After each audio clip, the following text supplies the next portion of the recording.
Hello everyone, and welcome back to my channel where we make English learning simple and fun. Today we're diving into something incredibly practical for beginners who want to master everyday English conversations. We're going to explore how two friends plan a weekend picnic using real, natural language that native speakers actually use. This episode will break down every phrase, every greeting, and every polite expression you need for daily interactions with others. If you haven't subscribed yet, hit that button and give this video a thumbs up right now, please.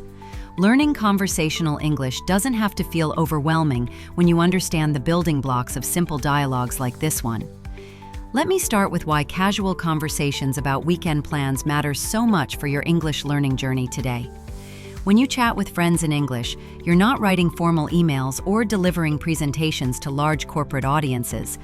You're using relaxed language, asking questions about weather, suggesting activities, and confirming times for meeting up with people you know. This particular dialogue teaches you how to sound friendly and natural without memorizing complicated grammar rules or unusual vocabulary terms. The conversation flows exactly like real friends would talk on any typical day in an English-speaking country or region. Write in the comments which phrase from today's lesson feels most useful for your own conversations with English speakers. Now let's look at how the dialogue begins with a simple greeting that sets a warm, friendly tone. One friend says hello and asks how the other person is doing, which is standard in virtually every English conversation. The response includes both an answer and a return question, showing politeness and interest in the other person's well-being. This back and forth demonstrates what linguists call conversational turn-taking, a fundamental skill in any spoken language worldwide. Native speakers do this automatically, but learners need to practice it consciously until it becomes second nature for them.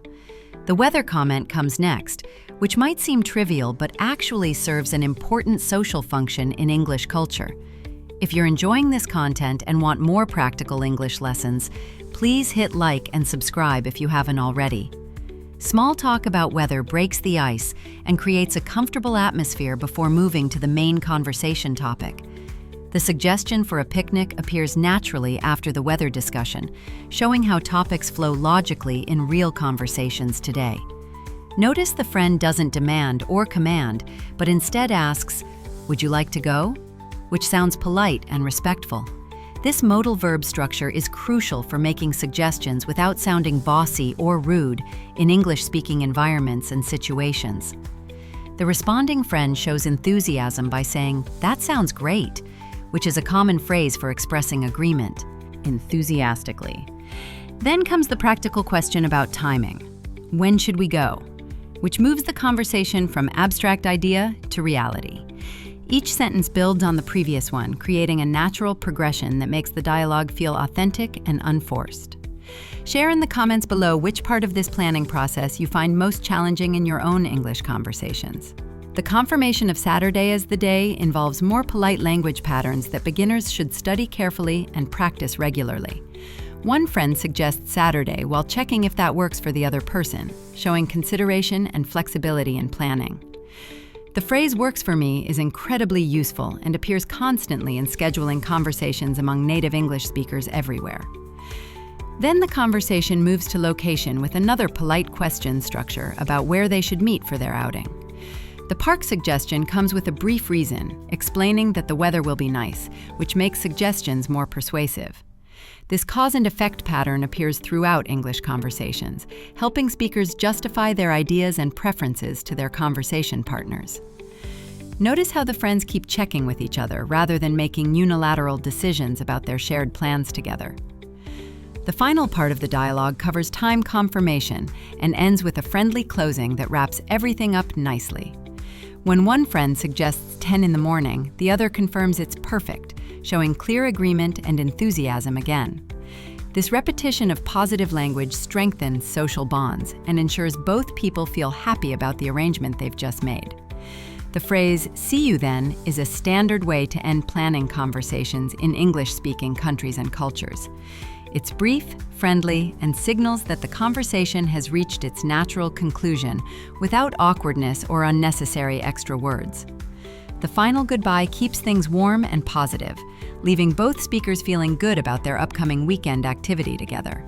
I'd love to hear in the comments what weekend activities you enjoy discussing in English with your friends or classmates. Understanding these conversation patterns helps you participate confidently in similar real-life situations with native speakers or other learners. The key is recognizing that English conversations follow predictable structures, even when the specific words change from situation to situation.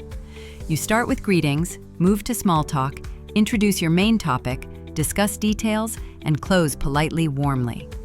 This framework applies whether you're planning picnics, scheduling business meetings, or just catching up with old friends you haven't seen. Practice this dialogue multiple times, paying attention to the rhythm and flow of natural speech patterns throughout the exchange. Try substituting different activities like going to movies or visiting museums to see how the same structure works perfectly. So today we've examined how a simple conversation about weekend plans teaches essential English communication skills for daily life interactions. You've learned greeting patterns, polite question structures, ways to make suggestions, and techniques for confirming plans with other people. These building blocks appear in countless conversations you'll have as your English skills grow stronger over time, and with practice. Remember that fluency comes from understanding patterns, not memorizing individual sentences, word for word, without understanding their underlying structure.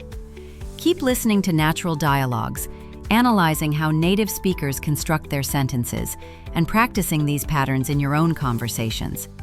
Before you go, please subscribe to this channel and hit the like button to support these English learning videos. What topics would you like me to cover in future lessons about everyday English conversations and practical language skills? Write your answers and suggestions in the comments section below, and tell me which dialogue scenarios challenge you the most. Keep practicing, stay curious, and I'll see you in the next lesson, where we continue improving your English together.